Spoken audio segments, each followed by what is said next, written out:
You're on your weight loss journey on Mounjaro and Wegovy and you've been told to take fiber, but there's rows and rows of different kind of fiber. Which one? I'm Zeinab, I'm the pharmacist from PillSorted, and in this one I'm reviewing the fiber supplements. This is part of the supplement series, which I'll check what's the evidence behind the supplements and are they actually worth it. First of all, what does soluble fiber mean and what's the insoluble fiber? The types of soluble fiber are things like oats, psyllium husk, inulin. These are called soluble fiber. The reason being is in our body they create this sort of gel, and this gel will help soften the stool and make it easier to move through our digestive system. It helps feed the friendly bacteria and it helps slow down the digestion, which actually is quite helpful for feeling full and our cholesterol maintenance. Then there is the insoluble fiber. Okay, the insoluble fiber like the wheat bran, like the whole grains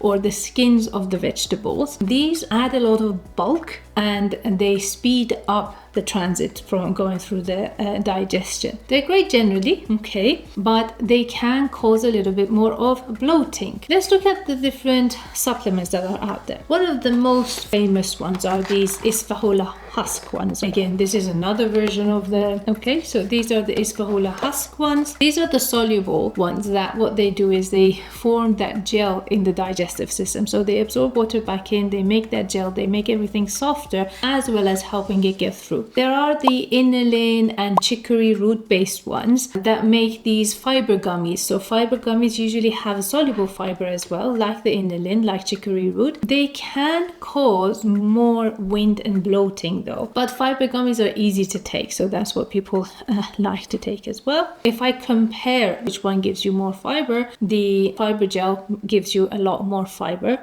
compared to the fiber gummies. Okay, now what's the evidence behind it? So for constipation, it's got the most research about constipation relief, and actually they're quite strong. It is a very safe supplement to take. You can take it every day and it is quite compatible with the GLP medication. So it helps those friendly bacteria, the fermentation is not too much, as well as helping that movement when you're not eating too often. There is actually generally good research on the cholesterol regulation as well. So there's meta-analysis of 28 trials and they show that a 10 gram per day can lower the bad cholesterol, the LDL. So that's why there's so much claims about the heart health and all of that, because it can help lower the cholesterol. For sugar, this is an interesting one because there's a lot of research coming, especially for type 2 diabetic patients, that this fiber can help blunt the sugar spike after food. So it helps when people are trying to,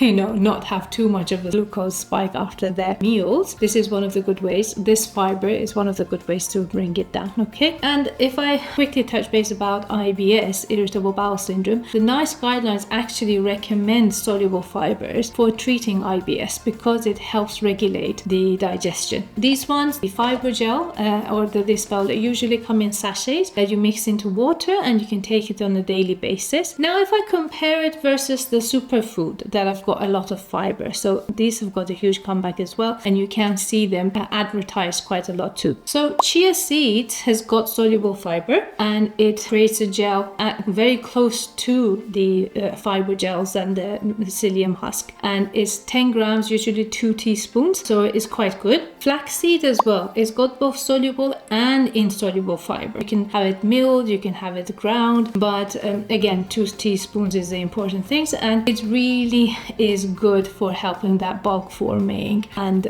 support of the regular digestion. Then prunes. So prunes, they can often beat the fiber supplements actually, amount of fiber they have, but because they're combined with the sorbitol that has got the laxative effect as well, prunes are amazing at relieving constipation. Kiwi is getting a lot more research on it as well, but these two have got a very good balance of fiber and laxative in them. Everyday foods like oats are amazing. They're one of the best soluble fibers out there that people have every day, like porridge, beans, lentils, chickpeas, all of the pulses. These have got a good amount of soluble fiber, and a lot of them is combined with a little bit of the insoluble fiber that cause the bulk too. Now if you have constipation, which one do you start with first? Okay, the first step that we always go for is fiber. Okay, so which fiber you choose is a trial and error, but you can choose from flax seeds, from chia seeds, from any other form of the soluble fibers, like the fiber gels, like oats. See how much of it you need to be able to have a regular bowel movement. Now, bear in mind, regular bowel movement can be very different person to person. Okay, so what you're after is not having to strain too much when you go to the toilet, but it really doesn't matter if it's every day, if it's 3 times a day, or if it's like every 3 days. Okay, so not having to strain and not feeling you've got stuff stuck that's not coming out, right? So you're coming off the toilet feeling that you haven't been able to empty your bowels. So first step is the fiber. Fiber's really key important partner is liquids. Make sure that you have plenty of liquids. Without liquids, fibers can't work. Okay, so they need that liquid to be able to create that gel. Now, if it doesn't work, what do you do? Usually the next add-on is a laxative. So things like Cosmocold and lactulose. These are good osmotic laxatives to add on or to be the next step from the fibers. Okay, again, there's lots of fruit and vegetables that have got osmotic effect as well. And if these two again didn't work, then we move on to the stimulants like the Senna tablets, like Bizacodil. These are really good to get through that stage of constipation, which is put a strain, but you can use it only for short term.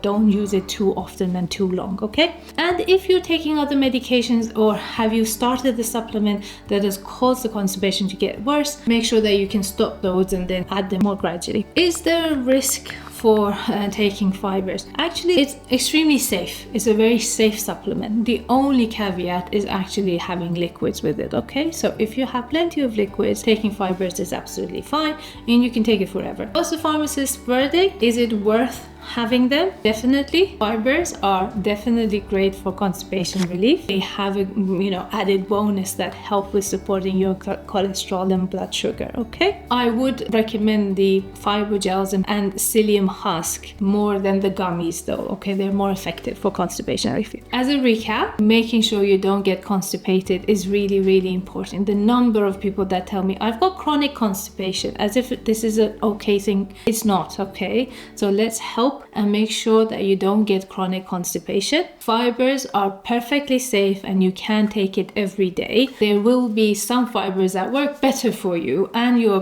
the friendly bacteria that live in your gut. So trial is a good idea. Try different things. If you've got any questions, reach out to us, subscribe to our channel, and we're here for that clinician-led health advice. Thank you.